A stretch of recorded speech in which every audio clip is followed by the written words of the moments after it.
रतलाम के सैलाना पहुंचे कांग्रेस प्रदेश अध्यक्ष जीतू पटवारी ने एनडीटीवी से खास बातचीत की है। पटवारी ने आरोप लगाया कि सरकार चुनाव जीतने के लिए डकैतों का सहारा ले रही है।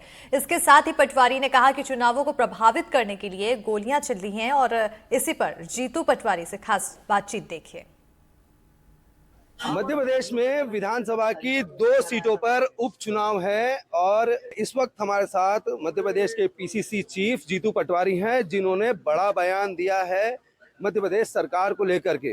जीतू पटवारी का कहना है कि मौजूदा सरकार अब जो है डकैतों का सहारा ले रही है चुनाव जीतने के लिए। और हमारे साथ इस वक्त जीतू पटवारी जी हैं। सर, बहुत बड़ा आपने एक आरोप लगा दिया है। आरोप नहीं, सच्चाई है।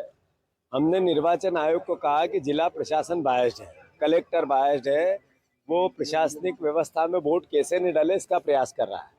ऐसे ही एसपी को लेकर भी हमारे को शंका है। हमने कुछ शंकाएं बताई कि ये बाहर के बदमाशों को लाकर, डाकुओं को लाकर, गुंडों को लाकर, आपराधिक हिस्ट्री सीटरों को लाकर चुनाव प्रभावित करना चाहते हैं। हम 5 दिन पहले दे चुके हैं और यही आज रात को 11 जगह गोलियां चली। मतलब हमने जो कहा वो सही निकला। और हमने कलेक्टर से भी ये कहा कि ये सीमाएं सील करना चाहिए, राजस्थान से अपराधी घुसेंगे और घुसे। मतलब मोहन यादव जी का भी बयान आया, उन्होंने कहा मुझे चुनाव जीता हुआ चाहिए, चाहे जो करो। ये क्या एक मुख्यमंत्री की भाषा है? उन्होंने यही कहा डाकुओं को लाना है तो लाओ, पर मुझे चुनाव जिताओ। यानी ये मैसेज था। चुनाव आयोग में भी आपने इस चीज की शिकायत की थी, कहाँ? 4 बार करी, एक बार नहीं 4 बार।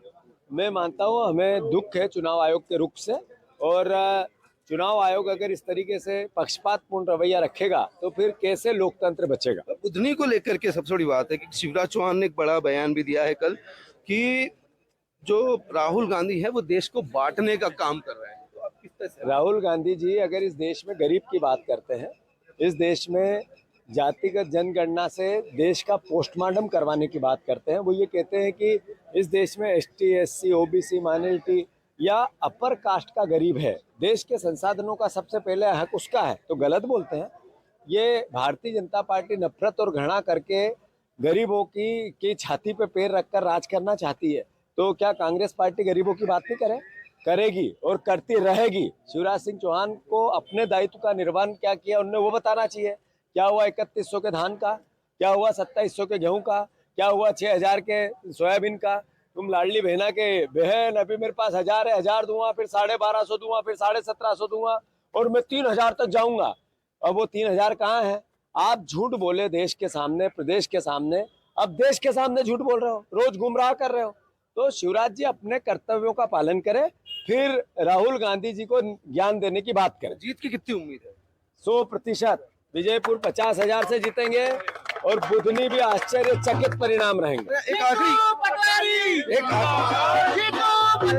यार, जीतू भाई एक आखिरी सवाल इस पूरे जो चुनाव रहा, जो कैंपेन रही है, उसमें कमलनाथ और नकुलनाथ गायब लगे हैं, तो कुछ फर्क पड़ेगा ऐसा क्या मानते हैं?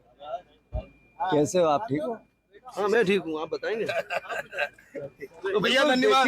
भैया जो है बात तो कर रहे हैं, लेकिन यह भी बता रहे हैं कि जब बात होती है कमलनाथ की और नकुलनाथ की, तो जीतू पटवारी का जवाब हमेशा कुछ ऐसा ही रहता है कि आप ठीक तो हैं। बहरहाल ये तो चुनाव के नतीजे बताएंगे कि जीतू पटवारी जो आरोप मौजूदा सरकार पर लगा रहे हैं वह कितने सही साबित होंगे, या फिर यह भी हमेशा की तरह खोखले निकलेंगे।